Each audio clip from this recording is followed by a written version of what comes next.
Let's take a look at what's going on just to the north of our area here, and I also want to show you some cool things we're able to do with Live Viper 5 Max as we continue to take a look at Matthew here and the southern part. I don't know if the computer's jammed or if it's going to play there. Is it going to play? We'll have to see. There we go.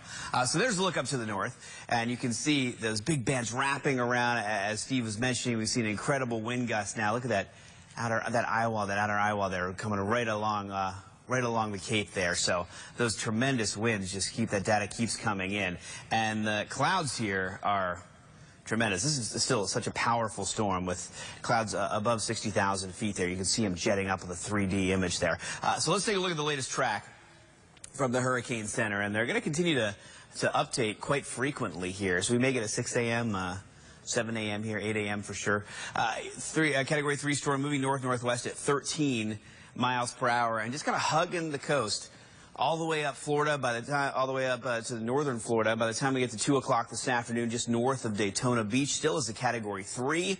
A major hurricane, Jacksonville tonight around 8 o'clock, and then right off of Savannah there by the time we get to about 2 o'clock in the morning on Saturday morning. We're also looking at the cone extending just a little farther inland in South Carolina. There's Charleston right there in Columbia over here. So it does tend to feel a little farther inland. We could see it shift a little closer to the coast up along the Carolinas, but then making this big turn out to the east and eventually to sort of wrap around down to the south, as several computer models have it doing, although it's not quite as robust a turn as it was earlier. So, and we're also looking at the potential for it to weaken into a tropical storm. But as I mentioned just a little while ago, the American model actually now shows what's left of Matthew kind of dissipating down here in the Bahamas as we get to the end of next week. The European model brings it down close to the Bahamas and then shoots it back off away from the Bahamas and up to the northeast, both of which are great scenarios for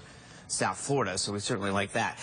Spaghetti models in pretty good agreement for the first part of this track as it goes up to Charleston and then up along the coast of North Carolina and then out. But then you see everything gets kind of bizarre here with some models taking it all the way up to the north and some, there's the GFS, the American model, bringing it down to the south. That's why the cone is just so tremendous as we get out to the middle of next week. A quick look at the wind fields here, and when you're looking at this, the yellow tropical storm force winds, orange CHU, and then the red hurricane force winds. And you'll see as we move through the morning here, there's 7:30 this morning, and Treasure Coast still in yellow, still tropical storm force winds possible by 8:30, 9 o'clock this morning. That as Matthew lifts to the north, less of the area with tropical storm force winds still possible for Indian River County until maybe mid-afternoon today, when Matthew moves far enough north that its impact on us has really lessened quite a bit.